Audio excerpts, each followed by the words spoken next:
नमस्ते। जेडीटी legal academy में आगे आप लोगों का स्वागत है। एक बात तो और ध्यान रखिएगा, जैसे ऑनलाइन क्लासेस चलते हैं, जैसे फिज़िक्स वाला है, दृष्टि आईएएस है या फिर अदर, तो उन लोग का ऑनलाइन क्लासेस है। हम ऑनलाइन क्लासेस अभी देखिए, हम ऑनलाइन क्लासेस 2014-15 में शुरू किए रहते, लेकिन नहीं कर सके। अकाउंट भी बनाए थे, वो अकाउंट अभी उस क्लोज्ड है। उस पर ऑनलाइन क्लासेज अगर शुरू करना होगा तो प्री क्लासेस का शुरू होगा। ये है कोचिंग के लिए नोट्स वगैरह, तो इसको हम अपलोड करते रहेंगे। जिन बच्चों को साल 2 साल में सारे वीडियोस अपलोड हो जाएंगे, जिनको पढ़ना होगा वो पढ़िएगा। तो हम लोग अभी तक आईपीसी के स्टार्टिंग के चीज़ें देखे थे। अब हम लोग देखेंगे कि कितने इसमें सेक्शंस हैं।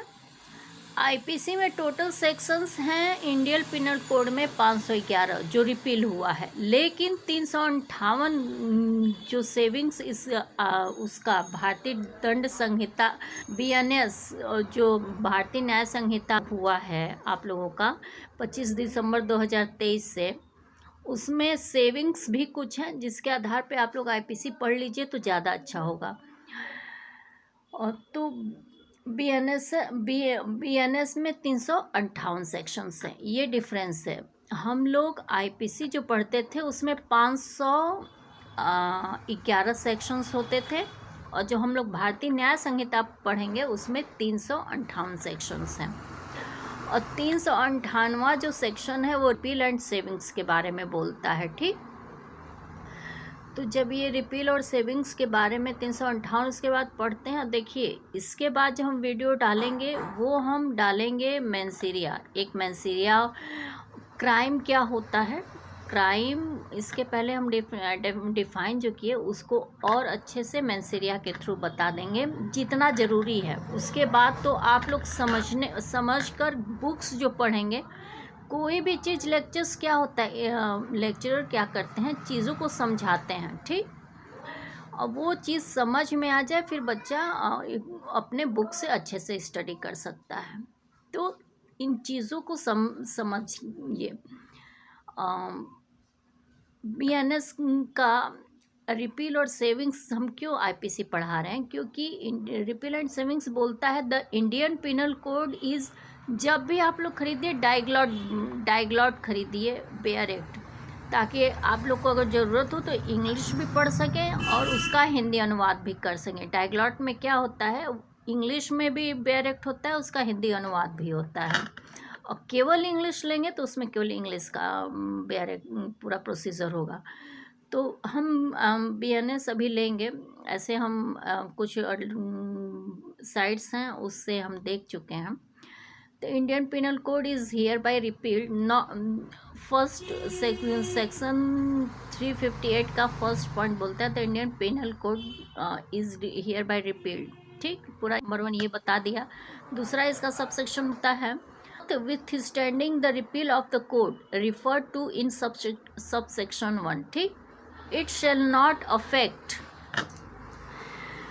नंबर 1 जो है सबसेक्शन नंबर 1 नॉट अफेक्ट, कहाँ कहाँ नहीं अफेक्ट होगा इसको ध्यान दीजिएगा।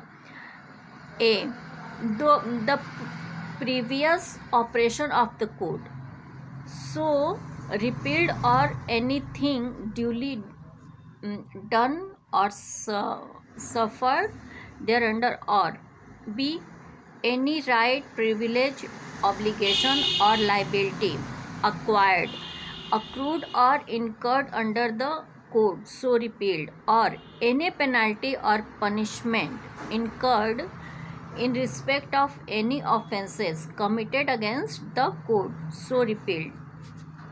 उसके बाद जानकारी होनी चाहिए उनके लिए नहीं है जो एग्ज़ाम्स दें, क्योंकि एग्ज़ाम्स में अगर बीएनएस आपके चैप्टर उसमें है तो बीएनएस ही पढ़ेंगे, स्वाभाविक है। अब वैसे आईपीसी को हटाना नहीं, वो ज़्यादा अच्छे से कोडिफाइड है।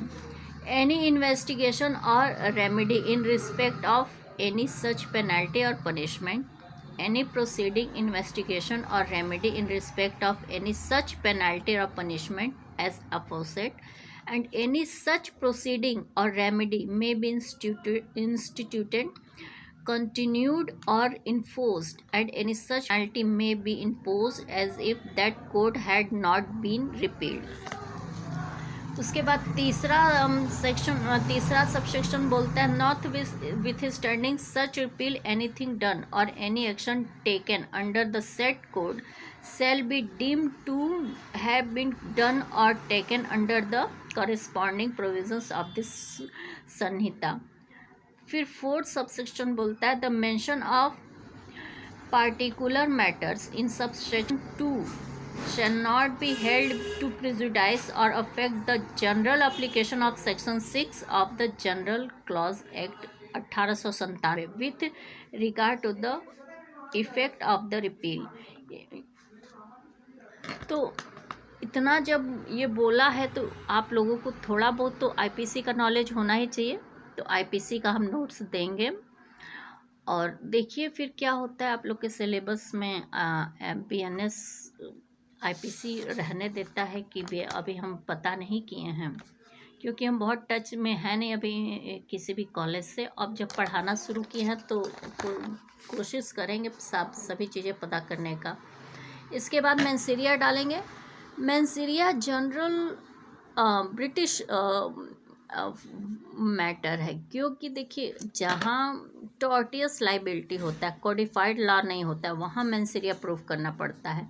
लेकिन मैंसिरिया इंटेंशन साबित करता है। कभी कभी क्या होता है कि अपराध हो जाता है, इंटेंशन नहीं रहता है, तो थोड़ा बहुत आपको ये लॉयर्स के लिए बेनिफिट मिल जाता है मैंसिरिया से।